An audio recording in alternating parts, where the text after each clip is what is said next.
Your mind is limitless. The possibilities are endless. Awaken Your Mind Magic shows you how you can dream limitlessly and live your life on a new level.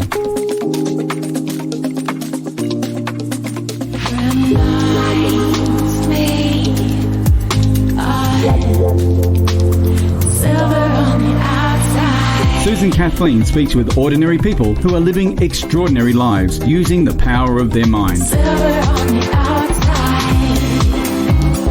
gold on the inside. Silver on the outside, gold on the inside. Silver on the outside. Abundance, prosperity, and success. There are no limits to what you can dream. Join Susan Kathleen on a journey into your dreams, making a difference and living life on your own terms. This is Awaken Your Mind Magic. Hello and welcome everyone. My guest speaker today is John DeDakis, who comes from Baltimore, Maryland, USA. And I've followed John's career and achievements avidly for more than 20 years since we made friends and met all those years ago on a writing platform called Author's Den. And we've been discussing this before we even started this podcast. John is a journalist, novelist, and writing coach, and a former senior copy editor on CNN's The Situation Room with Wolf Blitzer. And I was going to go on and show off about this incredible man, and I was informed by him to keep it short, Susan. So, with respect to this incredible man, I am now going to read to you what he expects me to read, and then we will pull out of him how incredible he is. Dear me. So, he is a former editor of CNN's The Situation Room with Wolf Blitzer and is the author of 5 novels in the Lark Chadwick mystery-suspense-thriller series. His 4th novel, Bullet in the Chamber, won the Reviewer's Choice, Foreword INDIES, and Feathered Quill Book Awards. His most recent novel, Fake, is a winner of the 2020 Reviewer's Choice Award. In Fake, Lark, the main character, is a White House correspondent dealing with fake news in the era of #MeToo. John regularly teaches novel writing at literary centers, writers' conferences, and bookstores around the country of the USA and worldwide. He's also, and I didn't know this until now, a jazz drummer. And welcome, John. It is so good to have you here on Awaken Your Mind Magic. Thank you, Susan. This is a great opportunity, and it's amazing because you're in Australia and I'm in the United States, and the internet is amazing to be able to put us together like this. Isn't it incredible? And we were talking as well. We're all under lockdown. Yep. Here I am, and it's a day ahead of you. I'm in my time machine. I can tell you all about Thursday. And you haven't even got... Yeah, how's tomorrow going to be? It's going to be bright and sunny if you're in Brisbane, Australia, with all the dogs in every neighborhood around me, house barking. So, listeners, if you get to hear the barking, you know the story. Who let the dogs out? Some neighbors. John, thank you so much for being here with us today on Awaken Your Mind Magic. Thank you. Tell us your story in your words right from the outset. What part of the story are you interested in? Well, let's go for the book first. Okay. And then we'll work backwards because All I right. know that this is very important to you. You have a classroom starting next week, haven't you? Yes, I ever since the coronavirus has forced a lot of the teaching that I had been doing online, I've also launched some classes on my own on Zoom. And starting next week, I'll be teaching a week-long series of writing workshops called From Novice to Novelist. And you can find it on Eventbrite. And each class, it's Monday through Friday, 7 p.m. Eastern Time in the U.S.A. It's each class runs about an hour and a half, and it's basically an overview of the novel writing process, starting with sort of a 30,000 foot view, bird's eye view of the process. And then I look at all the moving parts that are involved, because a lot of times I think people have this urge to write a novel, a desire to, an idea, and maybe they get discouraged. They write maybe 50 pages, and then they realize they hadn't thought things through completely, and they get overwhelmed and discouraged and quit. And so what I try to do is to help people see, before they get bogged down in the weeds, exactly what's involved in the process, so that they are able to anticipate where the problems might be and try to work through some of those before they get discouraged. So that's what that class is all about. And I teach a number of different writing workshops. Some are on grief and loss as a way of writing through those kinds of things. And so I have a number of standalone writing workshops as well. So that's what's going to be coming up, and maybe your website will have a link to the class. Certainly so will, and register. There will be links on iTunes as well for everybody to find where to go with this amazing man. Thank you. Tell us about your latest novel, Fake, and why you think it's so timely. Well, Fake is it's a series that I've written, although each book is written so that it stands alone. It's not like you have to read from the very beginning of the story. So by the time I started writing Fake, I actually started writing Fake right after Donald Trump was elected president. And I was troubled by the attacks that he was making on the news media, calling journalists the enemy of the people. And even though this novel is not meant to be a political polemic, it's not meant to be an anti-Trump screed, I've always in my novels tried to give people a glimpse behind the veil as to how journalism operates. And I think that we're only seeing now an intensification of the misunderstanding. Trump really, when he uses the term fake news, he's implying that journalists sit around and make things up. And I can tell you, from having been a journalist for 45 years, that's a firing offense to make stuff up. You really, and I've been an editor. So a lot of times the question, to the writers was, where did you get this? What's your source? And people don't understand the rigors that a reporter has to go through in order to have their story pass muster with their editors in order to actually get it in print. So the novel, I started writing it when Trump was elected.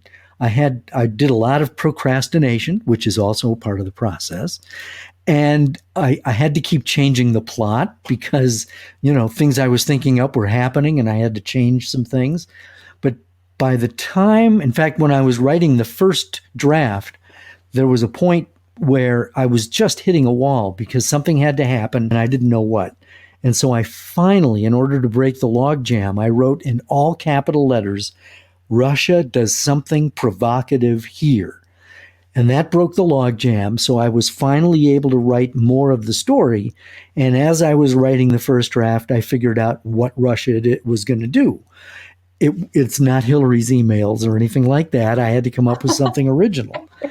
And but so that at least helped, so that I was able to get the first draft written. And about the end of 2018, I realized this book has to come out in 2019 in order for it to be topical. And I went to my agent and I said, when do you need the manuscript? She said, 1 month. And I hadn't finished the first draft yet. And this was the end of 2018. And that was for a publication date in September of 2019. So you can imagine the Christmas season was a whirlwind of writing, rewriting, getting feedback from valued beta readers who would tell me what's working and, more importantly, what's not working. So I was able to meet my deadline, got it to her in time, and so the book came out during the presidential election. And I think it's still valuable because truth is not a partisan issue. You know, falsehoods are told on both sides of the political spectrum. And so I think there are some surprises in here in that, Lark, my protagonist, is a White House correspondent, and she is the subject of fake news. We know as the reader that something is being written about her that's not true. And that can cause tremendous consternation and danger for a person when falsehoods are told about them. And so that's the kind of stuff that I'm dealing with in fake. That's incredible. You wrote a book in a month? I finished it in a month. I had finished. I had written about the three quarters of the first draft, and that's when I realized that I had to finish it in a month. And a first draft is not a final draft, so I had to finish the first draft and then rewrite it again to shore up the weaknesses and do all that in a month. Well, as you've mentioned before, John, and congratulations for being able to do that. And also, I've started to delve into your book since we made contact for this podcast, and it is so well written. You're extremely eloquent. Thank you. Your pen flows beautifully. So I commend you on that. Now, you mentioned earlier on that you have been a journalist for 45 years. And also, and your experience about the White House, this includes a stint as a White House correspondent. Right. And also that you've been involved with CNN as well. But let us know more about your start out as a journalist 45 years ago, because that goes back to Vietnam and sure, parts of history where we're experiencing history now with COVID-19. Sure. You have been around and seen some incredible things in your lifetime. Well, that's a nice way of saying I'm old, but I'm not saying you're old. There's no such thing as old. Well, the reason I got into journalism, it's actually one of those things where life doesn't turn out the way you expect. And in journalism we call it a story, in real life we call it a crisis, but in fiction it's a plot, and we all have them, and that makes for interesting storytelling. And in my case, the plan was, my dad was a lawyer, so he and I were going to go into practice together, and then I was going to use the law as a stepping stone to get into politics. And so my career trajectory, if it had turned out the way I had expected, I would have been the guy sworn in on the Capitol steps in 2008 instead of that guy from Kenya or wherever Trump says he's from. And but for the good of the country, I decided to go in a different direction. And the reason I did is that I was a student at the University of Wisconsin in Madison in 1968. And that was the year the Vietnam War really escalated significantly. The war was a big deal. It was in all the papers. And they had a draft, and that was one of the reasons it was so unpopular, because if you had a draft number below 150, chances are you were going to get plucked from society and thrown into the jungles of Vietnam. Well, my number was 14, so it didn't look good. And when I was going to class, the thing that annoyed me is that I was bombarded with what I considered to be overheated rhetoric from both the left and the right to take a position for or. And I just instinctively realized that if you're trying to spin me, then you're probably leaving out facts that undermine your position. So when I would be in the dorm rooms, in the bull sessions, I'd argue the right-wing line of my Nixon Republican parents. And when I was at home at Thanksgiving, I'd argue the left-wing line I was hearing at school. And when I was alone, I was confused. And so journalism seemed to be the good perch to sit on to try to sort out what the truth was. And so that's when I began to start to transition from going into politics to covering politics. So I volunteered at a campus radio station. I got tear gassed covering an anti-war rally, or riot, I should say, after Kent State. And my parents heard my radio report of their little boy getting tear gassed, and they suggested that I transfer from the UW-Madison to La Crosse, a smaller school in my hometown. And when I made the transition, I lost 20 credits in the transfer and my student deferment because my grade point was 1.95. I'd spent all my time trying to be the chief partier. Playboy magazine had voted UW-Madison the #1 party school in the country, and I saw it as my personal duty to be the #1 partier. I didn't succeed, but I had fun trying, and so much fun that I basically was faced with the draft. And so the long and short of it is that I transitioned into journalism, and I ended up I had orders to Vietnam. And probably the next significant plot twist is that 2 weeks before I was to ship out, my orders were changed to Germany. And I spent the next 2.5 years at the headquarters of the American Forces Radio and Television Network in Frankfurt, Germany, doing interviews for a special events radio unit. And one of the first interviews I did was with this guy named Alfred Hitchcock. You may have heard of him. And I mean, that was a mentoring moment because my boss, Herb Glover, had worked at CBS. He could have done the interview in his sleep, and instead he trusted this 22-year-old kid not to screw it up. And I found what I was good at, what I loved, and so basically then journalism became my career. I love that story, and what I enjoy even more is that you were doing what your country wanted you to do. And you were enjoying it as well by being a fabulous reporter on radio. Well, I don't know if I was a fabulous reporter, but that's how that paid the bills, and it was fun. I enjoyed it. It was a lot of fun. But the way I ended up writing fiction was I was working at CNN in Atlanta as a writer, and one of the editors I worked with, we worked nights and weekends. And he said to me, "Have you ever thought about editing?" I said, "No." He said, "You'd be a great editor." What he meant was, I want off nights and weekends, and you'd be a great warm body to replace me. And so I discovered that, and so I took the job. He got the great shift. I did overnights for the next 7 years. And I discovered that editing, even though it paid well, was tedious. And I needed a creative outlet. And so that's when I started playing around with writing fiction. Well, with all of this, can you share? You're speechless. I am. I'm like, oh.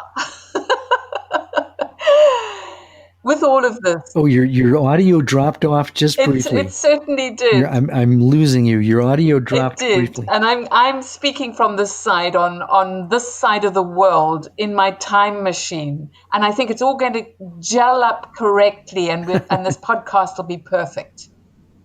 Fingers crossed. Okay. Let's hope so. Tell us more about your stint as a White House correspondent. I mean, that was interesting. It was. I mean, Reagan was president. It was the last 3 years of his presidency. I worked for the Christian Broadcasting Network. And what was probably very interesting was that my boss, Pat Robertson, was president at the time.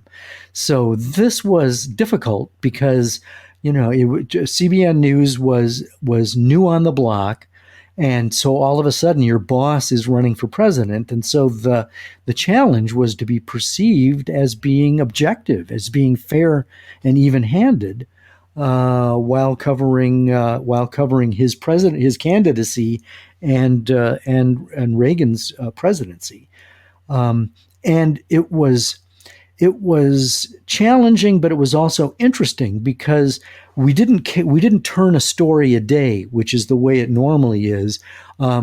I was able to do sort of in-depth reporting on different topics, important topics. So I would have maybe a 6 to 12 minute spot, and then we would supplement that with a live interview on the network, sort of like the Nightline concept at ABC News in the U.S.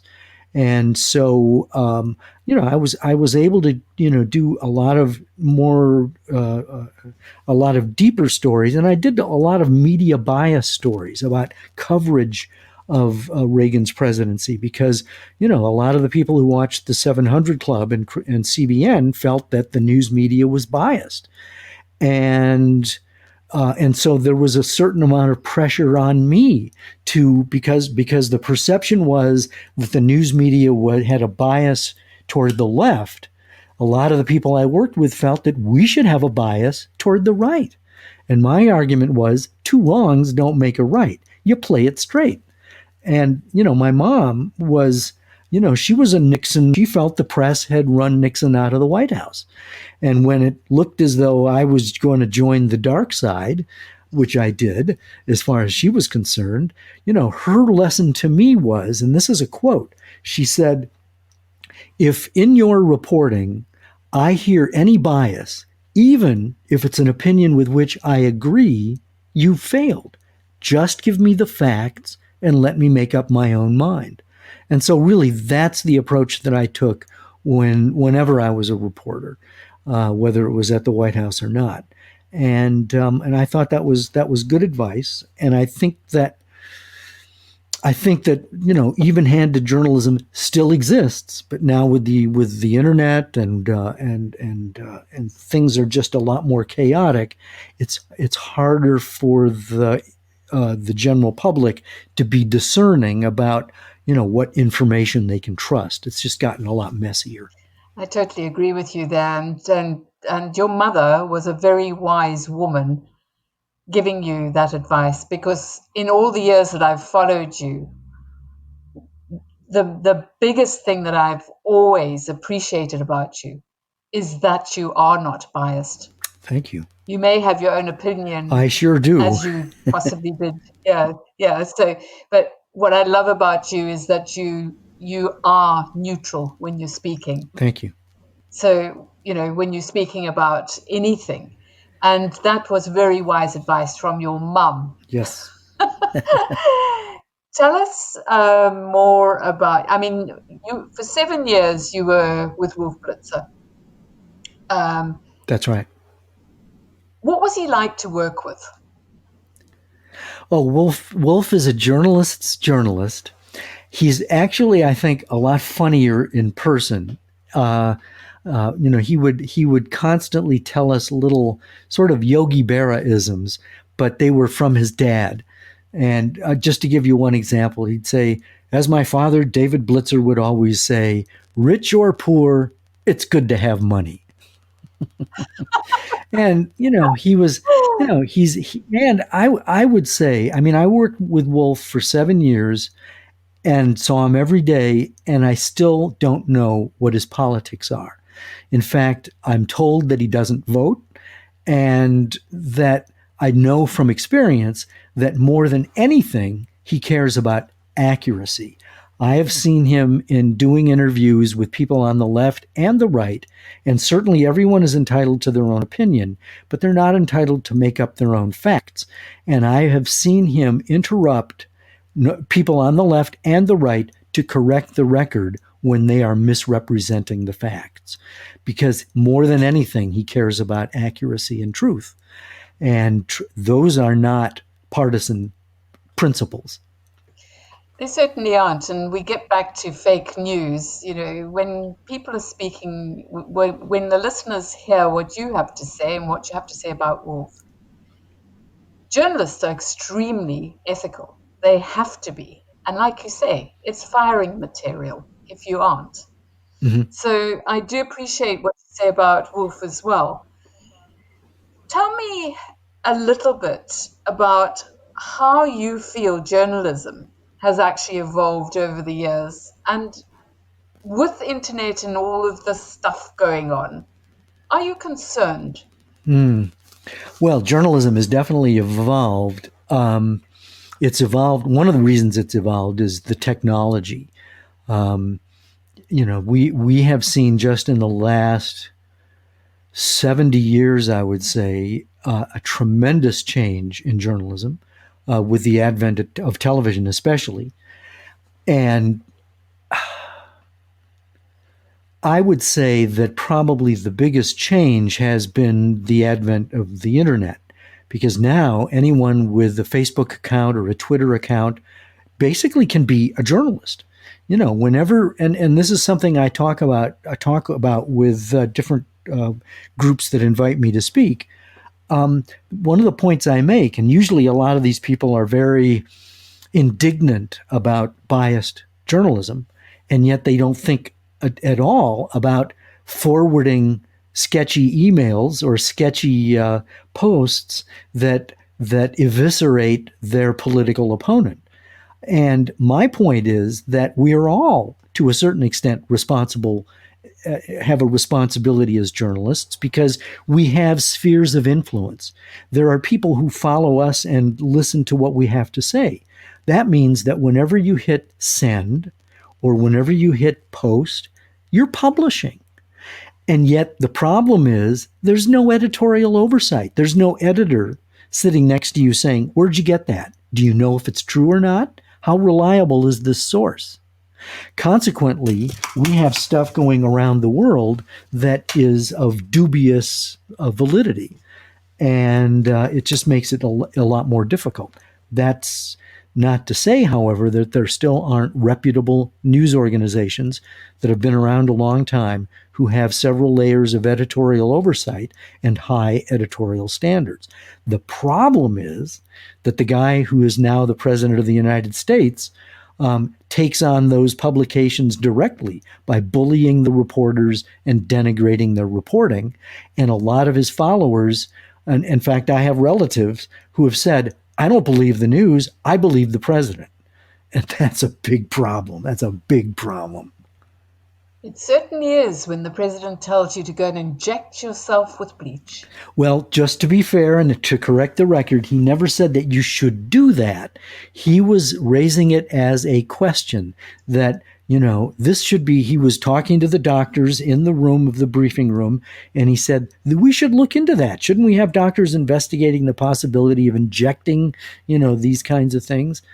And, so he wasn't saying we should do it, but he was saying it should be investigated. However, that's, it doesn't take a brain surgeon or even a virologist to be able to tell you injecting bleach is fatal, can be fatal.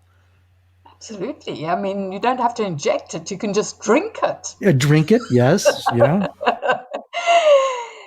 Talking about this, we talk about the internet and all these conspiracy theories that are going around and around about COVID-19.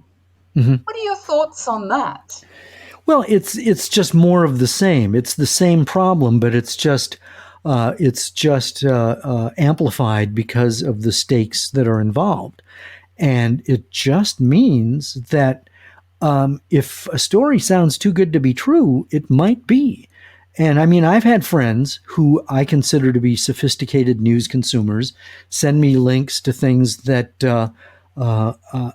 just seem like, I don't know. And I've gone to Snopes.com and they've said, nope, we've looked into that. That's an urban legend, not true. Sometimes they validate things that are true, but the point is that there are, the CDC, the National Institutes of Health, Johns Hopkins, there are still reputable places that have information. You just have to be willing, to go and investigate the elites. That's a thing that I don't understand. It's the elites that are denigrated when the reason that they're elite is because they know stuff. Yeah. And, Exactly. sure, sometimes people are annoyed because they feel like they're being condescended to. And that's certainly, I think, a factor and an issue and a problem. But that doesn't mean that these people aren't knowledgeable and shouldn't be trusted. Certainly. So, in your opinion, with social media, how do you view it? Do you think of it as a blessing or do you think of it as a curse? And this is, Oh, I think of it. Look, I'm a glass half full person. I mean, I would have loved to have had a cell phone when I was a reporter. I would have loved to have had the internet and the ability to research things instantly. Look, you and I are talking, half a world apart instantly. Those luxuries didn't exist back in the day, and so the the ability to learn things and connect with people is wonderful. But with blessings, there are also the dangers of curses, and the curses are falsehoods and those kinds of problems. But you just have to use your common sense and to be discerning and skeptical and curious, and I think that that's why I'm an optimist, because I think that I give people credit for having some degree of common sense and integrity. yeah, absolutely. And this is where, like you say, if you're going to get something that comes into your mailbox, don't pass it on by hitting send. Go check out with Snopes or any of the others before you make an error of Hmm. sending out fake news. Hmm. We're talking about moving from being a journalist and into becoming a novelist. What can you share with the listeners? What is the difference between journalism and being a writer, novelist, author? Well, I mean, probably the main thing is that a fiction is made up, and as we've already discussed, you don't make it up in straight ahead journalism. But that's where the similarity or where the difference ends, because I think there are actually more similarities. I've had people in bookstores tell me, no, I don't read fiction. I only read nonfiction because I really want to know the facts. Well, okay, fair enough. But, what I try to do and what a lot of my novelist friends try to do is to draw from reality to give you a real life feel for the truth of the story. So I really do in my books try to make journalism authentic. And that, if you read my novels, you get a pretty good understanding of how journalists operate. I think another similarity is that I think it's been easier for me to write novels because of the experience I've had writing as a broadcast journalist, because broadcast journalism is writing for the ear. And so dialogue comes easily for me because uh, journalistic writing or broadcast journalism writing is meant to be conversational. And so a lot of my first drafts are almost entirely dialogue at first, and it's only in the rewrites that I throw in action and description and things like that. And then the other similarity is that because real estate is of a premium value in journalism. You only have so much space and you only have so much time to tell a story. That means you're efficient in the words you use and the sentences that you structure.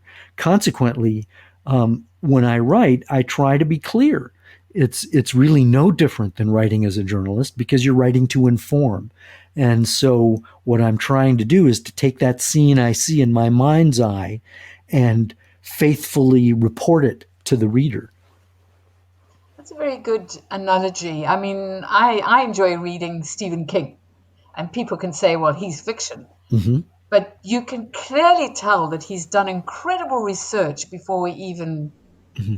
publishes a book or starts to write it. And hearing what you have said, it makes absolute sense of a really well written and compiled book that's said to be fiction, because interwoven in that is fact. Right. And it keeps the reader sort of enthralled. And Well, and that's the design. totally, and I love that you construct it like that, and that you've been able to explain that. You write as a woman. Why? Yeah. Is it hard to write as I mean, I can tell you, everybody, he's a real bloke. So how do you do that? Well, actually, that's it's. I stumbled onto it. There's actually a superficial reason and a deeper reason why I write as a woman. When I was experimenting with fiction, someone suggested that I should write in a way that stretches who I am. Never been a woman before in this life, so I thought I'd give it a try.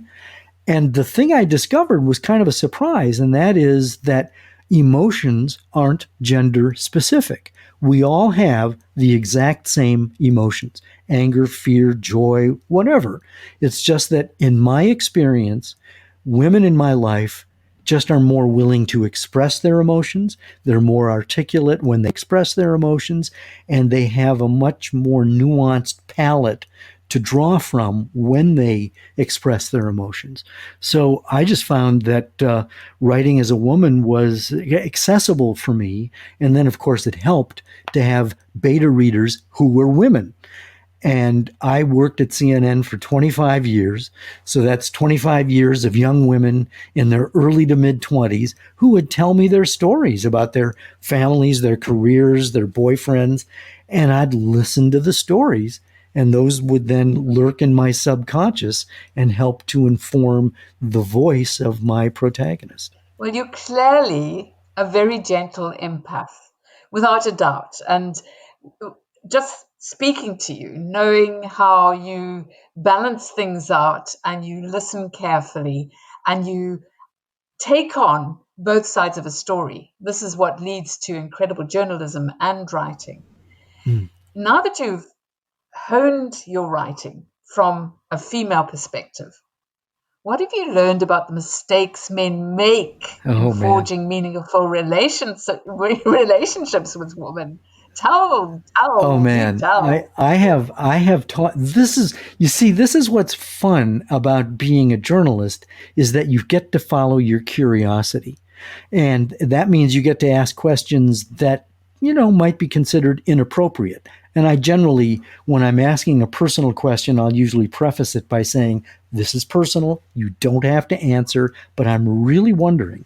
And I've asked several really beautiful women, what's it like for guys to be hitting on you all the time? And I've learned a lot from their answers. One woman told me, she said, I can tell in the first 20 seconds whether this is a safe situation or whether this is somebody I'm even interested in. That's number one. There was one woman I knew who was getting a divorce, and she was gorgeous.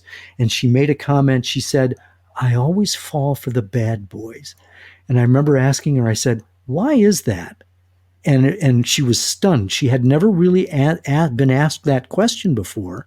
And she paused for a minute and she said, I think it's because none of the others have had the courage to approach me. It's only the bad boys, the guys with the confidence. And unfortunately, a lot of the guys with the confidence also can be mean. And so the key I learned is that it's not a bad boy doesn't mean you have to, the women I know are attracted to confident men who just sometimes happen to be mean too. But confidence need not translate to meanness. So that's one. You have to be confident in yourself as a guy.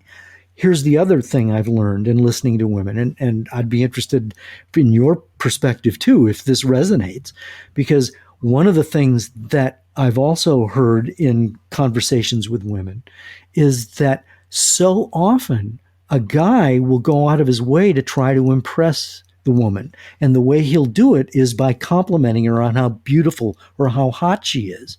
And a really gorgeous woman hears this all the time. It's boring.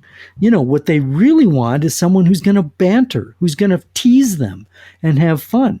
And instead, these guys are talking not only about how hot the girl is, but how rich they are, or how, what their title is, and all that kind of stuff. And it's a one-sided. There was another. I'll give you one more example of what I've picked up over the years, and this was just recently. I was doing a writing workshop, a day-long thing, and at lunch, I was talking with a woman who was writing a book about first dates that she's been on. And I asked her, have you noticed any trends? And she said, one of the things I've discovered is that guys don't know how to have a conversation with a woman. It's all one-sided. And every other woman who was in the room who heard her say that went, yes. I was doing the And guys same. don't get that. Guys don't get that. They think it's all about them. Yeah. And it's not. No. It's put them on the pedestal and make them, have fun, banter with them, instead of, trying to impress with them with how rich you are, or, that they think you're so hot and all that. That's boring. Am I right? Does that ring true? 100% right. And I can say to you now as well, I'd far rather have a good banter, a wonderful conversation where you a clash of minds, even. Yes. Even a clash of opinion. Sure. Where you can walk away and say, that was a great conversation. What a nice man. Yes, there you go. And As opposed to a man, as opposed to somebody who's mansplaining. Yes. You're just this dumb broad, and I'm going to tell you everything you need to know.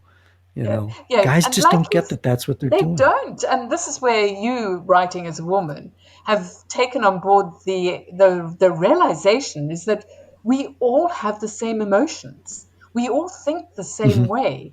Just because we're different sexes doesn't mean to say we don't bleed the same.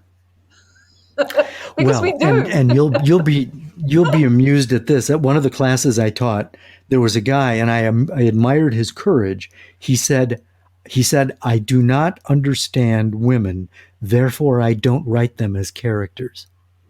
Well, that's brave enough. I mean, that's It's brave, but his Yeah. books are probably pretty boring Well, too. they must be about carpentry. Mind you, I like carpentry, so they must be about something blokey. Or war. War. Or war, maybe. Yeah, something like that. I don't know many women Yeah. who like war. Well, No, nobody likes war. I don't Nobody think you likes can say war. that. But No, we don't. although well, I there don't are many know. more women in combat, there are Yes, women there in are. combat now too, They though. are. They are. Yeah. And they do their duties. So good for them. That's Let's right. get back to your book. Yep. You're going to go away from war. Let's get back to your in addition to Fake, you've written 4 other novels in the Lark Chadwick mystery-suspense-thriller series. Right. And they are Fast Track, Bluff, Troubled Water, and Bullet in the Chamber. Right. Tell us about those. Oof. Well, it starts out, Lark is the very first story starts out with Lark as a college dropout. The backstory quickly is that she was sexually assaulted by her English professor, and that threw her for a loop, and she dropped out of college to write the great American novel, which keeps getting rejected. She's living with her aunt, who raised her from infancy because her parents were killed in a car accident when she was a baby. And so the first scene is when she discovers the body of that aunt, carbon monoxide poisoning, and that trauma launches Lark on a search to find out more about her past. So she goes to the small town in southern Wisconsin where the accident happened, gets a newspaper clipping, and discovers to her astonishment that she's the miracle baby who survived a car-train collision. But no one had ever told her that little detail, and now everyone who can answer the question is dead. So she convinces the newspaper editor, Lionel Stone, who becomes her mentor, she convinces him to let her do a follow-up story on the accident. Two of her sources are the mayor and the sheriff. They're running against each other for Congress. The election is 1 week away, and each guy has a secret that will unravel the mystery of her past. And so that's how the series gets started. In Bluff, I hiked the Inca Trail to Machu Picchu to do some of my research. Fantastic. Troubled Water, Lark moves to southern Georgia to become a cops and courts reporter, where she meets a guy who becomes her boyfriend, and that relationship continues in Bullet in the Chamber when he's a White House photographer and for the Associated Press, and she is a White House correspondent for the Associated Press, and that relationship is troubled and doesn't. Well, I don't want to give too much away, but it's definitely a troubled relationship, and drawn from my own personal experience as well, that has to do with drugs. Not I wasn't a drug user, but my son died of a heroin overdose, and so I drew from that personal experience in his story and used that as a subplot in Bullet in the Chamber. So I'm not going to give away a lot of the stories, the plot lines, but I've enjoyed writing Lark and her relationship with Lionel Stone, her mentor. It's a interesting relationship, and Lark has grown, I think, as the series progresses, because she has anger issues, impulse control issues that get her into trouble. And she's learning how to soften some of her rough edges. Do people have to read the books in order to be able to follow the story? Some people have told me they like to read books in order, and that's great. But you don't have to. And some people like to read the last one first, and then I try not to give away very much in each book, other than to hint that there are other things that have happened, so that if you're interested in learning more about Lark and how she got to this point, you can go back and read those things. But they don't have to read them in order. They're meant to stand alone. John, your fourth novel, Bullet in the Chamber, and we've touched on this already. And in Awaken Your Mind Magic, I often talk to people who've been through tragedy. And it deals with your 22-year-old son's heroin overdose and death. I would like to know, why would you want to tackle such a personal and painful topic and write it in a book? Was it a salve? Did it help you? Well, it's not that I wanted to. I think it's because I had to. Writing for me is a catharsis. Writing for me is a way to work things out. Writing is a way of discovery. And so, the very first novel I wrote dealt with my sister's suicide in 1980. The very first scene is a carbon monoxide death, and I was on the scene for hers. So I was able to, rip that from reality and put it into a novel. And writing it was a catharsis. The book is not about that, but it does sort of involve suicide. And so I've thought a lot about that issue. And then moving on to Bullet in the Chamber, I just needed, I guess need is the right word, to wrestle with it. And again, it was a catharsis. It was just a way of extracting it and getting it down and trying to understand it, and maybe hoping that other people would realize that things that are cause so much of a stigma, suicide and drug addiction, the saving grace is that I'm able to talk about it and write about it, because there are so many people who have had that kind of pain in their life, but there's a lot of shame involved, there's a lot of guilt involved, and so consequently, I think people suffer in silence and are more prone to be alone because they feel it's a unique experience to them. No one else would understand, and so you suffer in silence. And so I'm trying to take it out of the closet, I guess, and maybe in some way help people see that there can be a bright side as well, and that you can get through these things. There's nothing sadder than losing a child, and also to lose a child to suicide. And the doubt of yourself and all the things that go through your psyche. One of the biggest things I've learned myself personally is that writing heals in an incredible way, and it's a therapy. Would you agree with that? I would. In fact, there's a story I want to tell you about that. First, just to correct the record or to make sure there's no misunderstanding. It was my sister who killed herself, and my son did not kill himself. It was an accidental heroin overdose. An overdose. Thank you for that. Right. It was, he just, it got away from him. I think he underestimated its power. Yeah. Which is why the front cover of Bullet in the Chamber shows a bullet in a syringe, because of the Russian roulette powerfulness of just one heroin hit.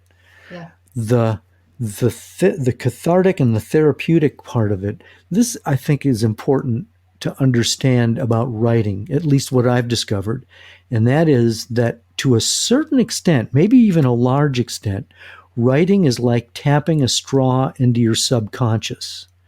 And it's the act of writing that stirs things up and gets things onto the page that you didn't even know were really lurking in the subconscious. And the interesting thing I mentioned earlier, that I write as a woman, one reason is superficial, and I told you that, just write in a way that stretches who you are. But here's the other surprising thing that I discovered about writing as a woman and the power of the subconscious. I went through grief counseling for about 2.5 years after Stephen died. And I had a female grief counselor who wanted to know, why do you write as a woman? And I told her what I told you. But then a year after I left grief counseling, after 2.5 years, they asked me to come and give a speech at a fundraiser. And as I was writing my speech, I realized that there's a deeper reason that I write as a woman that I never even realized. And that's to create a character I wish my sister had allowed herself to become.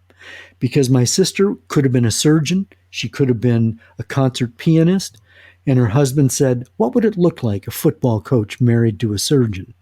And so one by one, she gave up her dreams until 20 years later, she put the car in the garage, shut the door, turned on the car, and ended it all. And that's really sad. And so I've created a character who's not a victim, doesn't let herself be defined by the guys.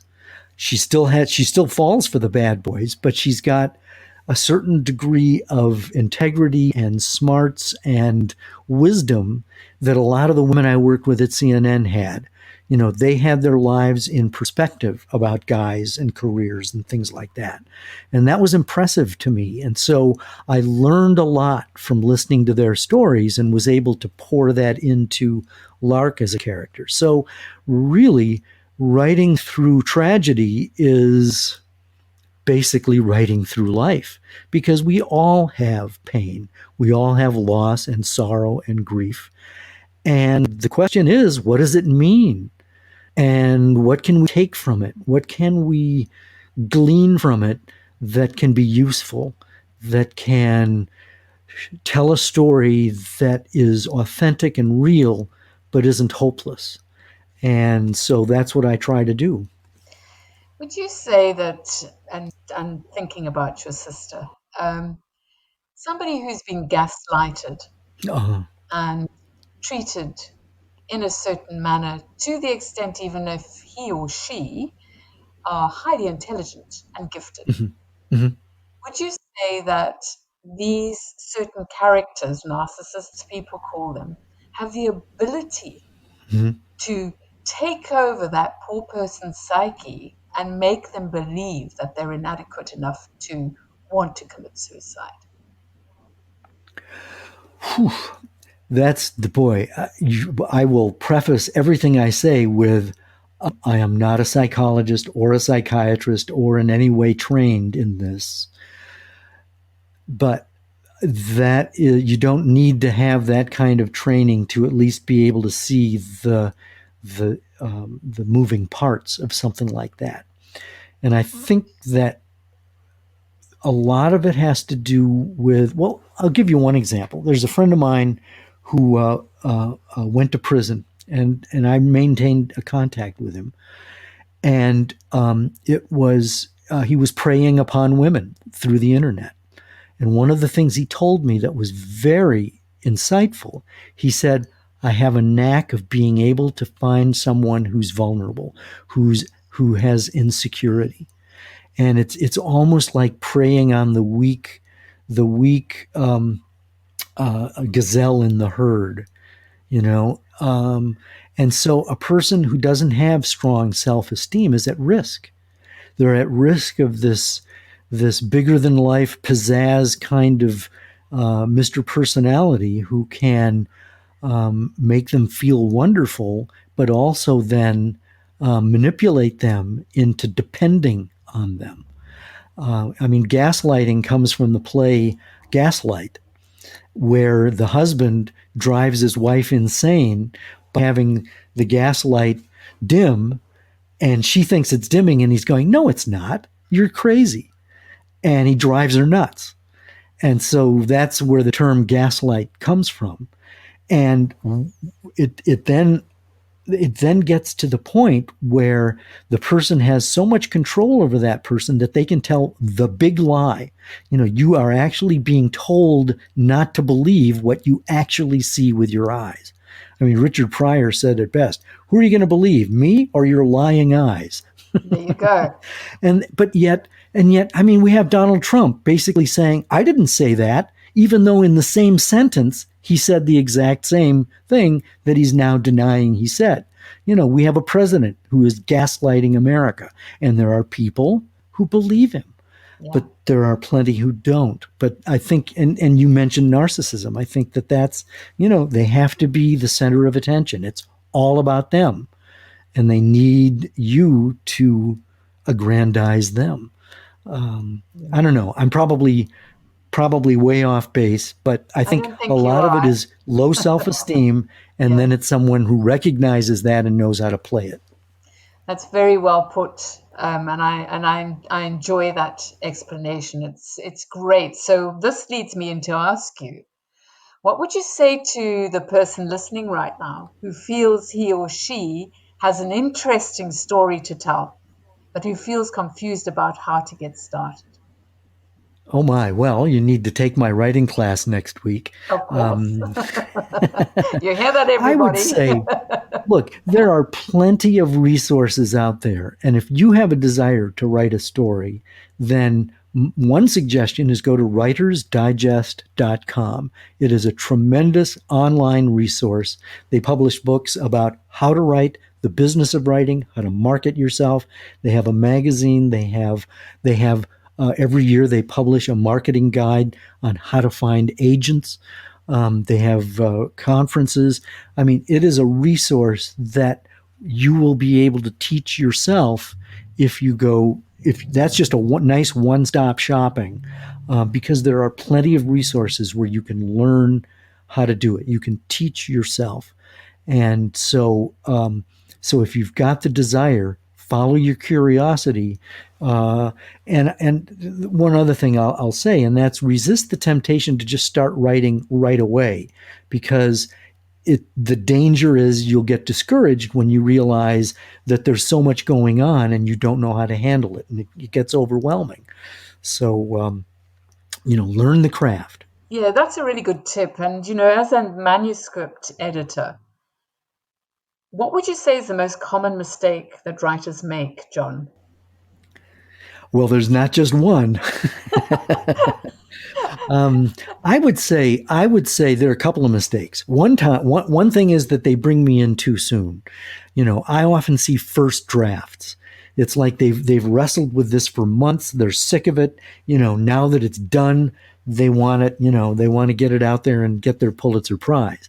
And, a first draft sucks. A first draft is a discovery draft. It's just this steaming pile of clay that needs remolding and whittling and editing. So that's the first problem. They think the first draft is the only draft. Another problem is that when they tell a story, they do too much telling and not enough showing. I get manuscripts that are riddled with backstory. And yet when you go to a movie, the director's not sitting next to you going, well, she was born in Aurora, Illinois, and then she got married, but then the guy was a jerk and he left. He's not telling you all that stuff. You figure that out as the story unspools. And so I think showing is much more important than telling a story. So that's another problem.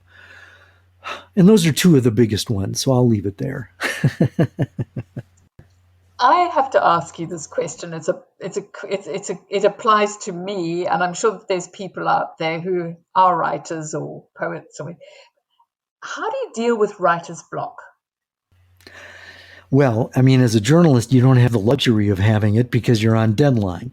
And so that, I've just learned to write in whatever chaotic situation I'm in. But I've also experienced writer's block, but I'm able to get over it quickly because I think I understand the root of it. The root of writer's block, in my opinion, is fear. And it's the fear that your writing won't be perfect. It's the fear that there'll be an inaccuracy in it, or it's just not good enough. And that paralyzes you. But again, if you realize the first draft is the last draft, then just write. Get it down on paper, because then you can go back and make it better. So writer's block, I think the biggest enemy of writer's block is the fear that it has to be perfect. And it doesn't have to be perfect the first time. It just has to be on paper. And then you can deal with it later and make it better. So basically, this is how you stay disciplined and organized? Well, that is, you presume I'm disciplined and organized. I am organized, but discipline, I try to be, but the discipline I have builds in the procrastination. I now accept in myself that I'm really good at finding other things to do other than writing. But what I discovered is that if I'm thinking about a story, I'm still writing. Writing is also ruminating. You don't have to be sitting in the front of the computer cranking out 1,000 words a day to be a writer. You can also be a writer when you're thinking about your story. Now, of course, there comes a time when you got to sit down and write it, but it comes in fits and spurts and false starts and all that kind of thing. So the discipline is, I don't know if it's discipline so much as it is forward momentum and just the desire to write it. If there's a desire to write, then you find a way to do it.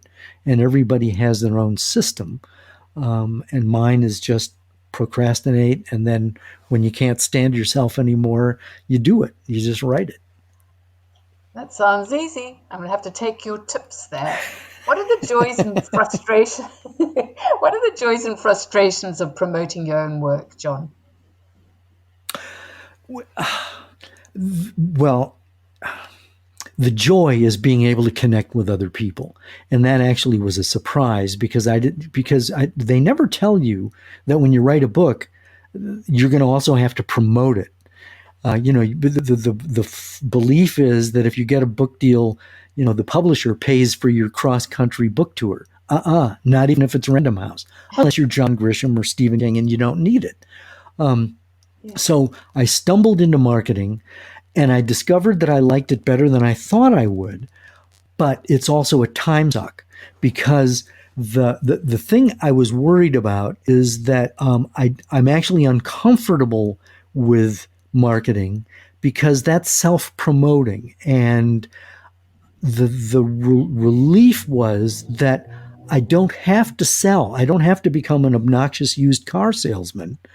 All I need to do to sell my book is to tell people about it and let them make up their own mind. So it's just a matter of what journalism is. It's not persuading, it's informing. And so that took a lot of the pressure off. But what's tedious about it is that, you're trying to find new avenue, people to connect with, new outlets, new ideas, and that can be a bottomless pit. And so I've had to, try to be better at balancing the marketing with the writing. What's your opinion of indie publishing or self-publishing? Well, they're actually two different things. I mean, indie publishers are publishers, traditional publishers, but they're just smaller.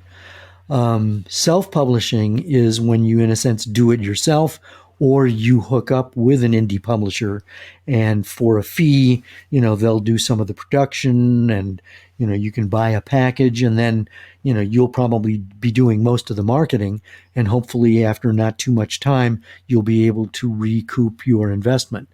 And then there's also really cheap self-publishing where you just upload it on Amazon and it's available. And there are strengths and weaknesses to both the traditional indie approach and self-publishing. And when I first started, self-publishing was not really much of an option. It is much more of an option today. I still encourage my students to think in terms of trying to go the traditional route of getting an agent who will make the connection with a publisher, because if you are looking to try to find an agent, that will mean that you'll have to bring your writing to a professional level. And all too often, people who are impatient to get their books in print will skip the editorial process because self-publishing doesn't really have much of an editorial oversight. So consequently, some self-published books have a reputation for being poorly edited, not edited, flabby, riddled with typos, of inferior quality in terms of the writing, the storytelling, the spelling, all those kinds of things. Yeah, Go ahead. I kind of equate that to a really good publishing house that puts out really good publications, to a fancy cordon bleu restaurant and a fast food drive-through takeaway where you upload your books and tell everybody that you're an author.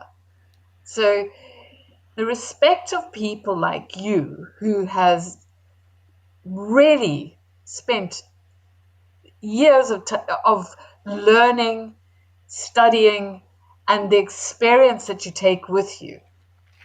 Your books are so well written.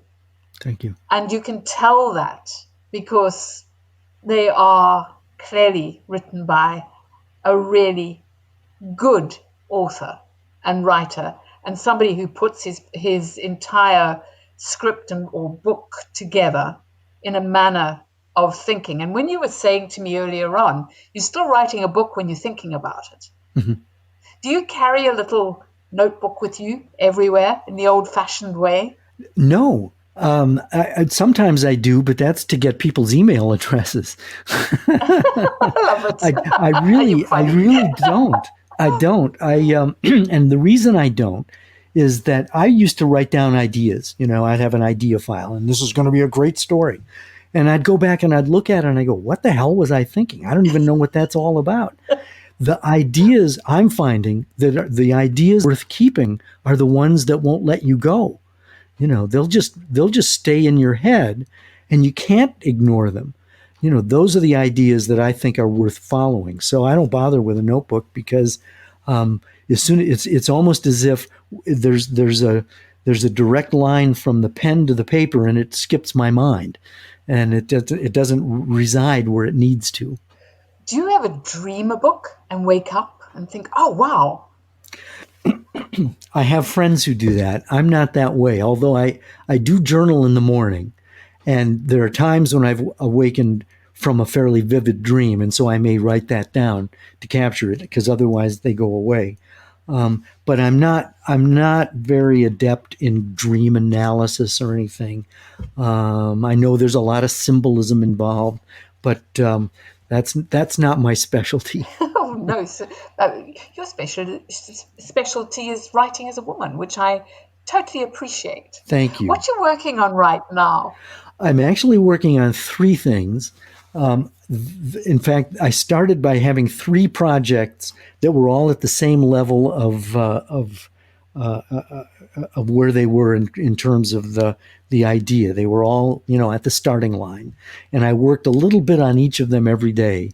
And then the one that got my attention the most is the one I've gravitated toward. So I'm working on a memoir now.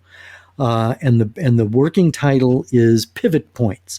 Sometimes life doesn't always turn out the way you expect, because I've identified about, 15 or 20 pivotal moments in my life that caused my life to get to the point where it is.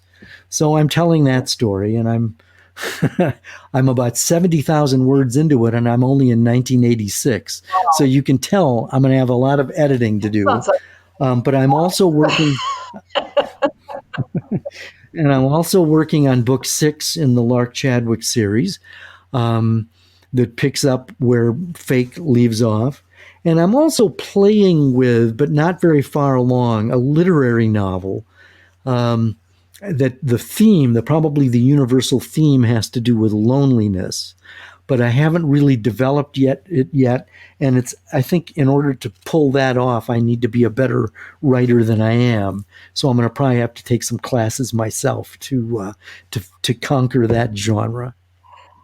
John, it's been wonderful having you here, and I could keep you here and chat to you for another hour. Thank you. And I'm going to ask you right now, so it's official, if you'll be good enough to come back and chat to me and to the Awaken Your Mind Magic listeners at another date. Right now, what I'd love you to do is to share with everyone how they can get in touch with you, your different social media contacts and things like that.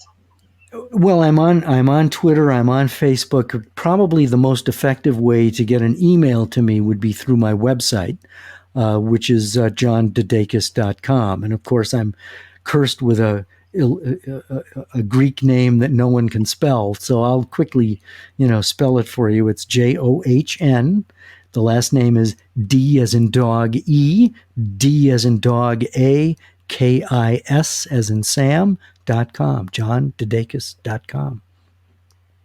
And you did mention to me as well that you have something that you can offer the listeners as well.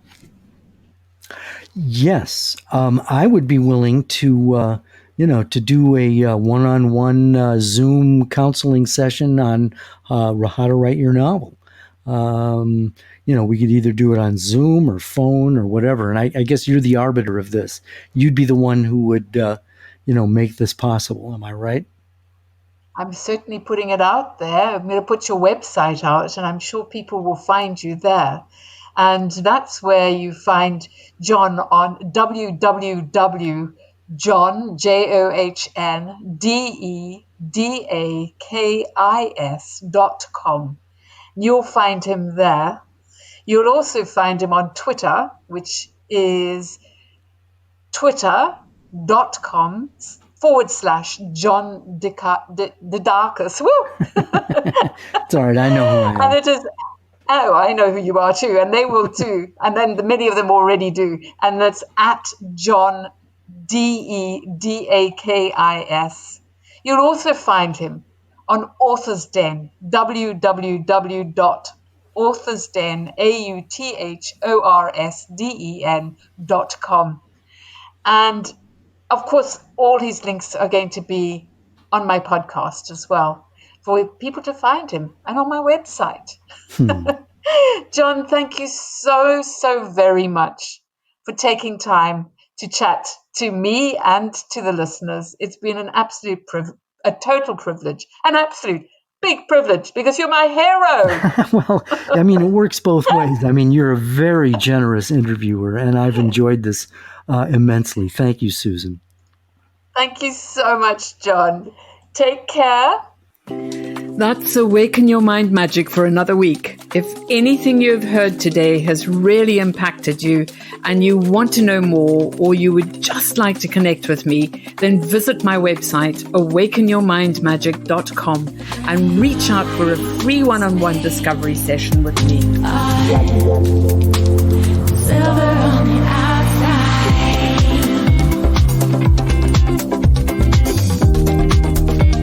silver on the outside, gold on the inside. Silver on the outside, gold on the inside. Silver on the outside. Tune in next week, where I'll be discussing more tools to unlock your dreams and live a limitless life that you would truly love to live. I'm Susan Kathleen, and this has been Awaken Your Mind Magic.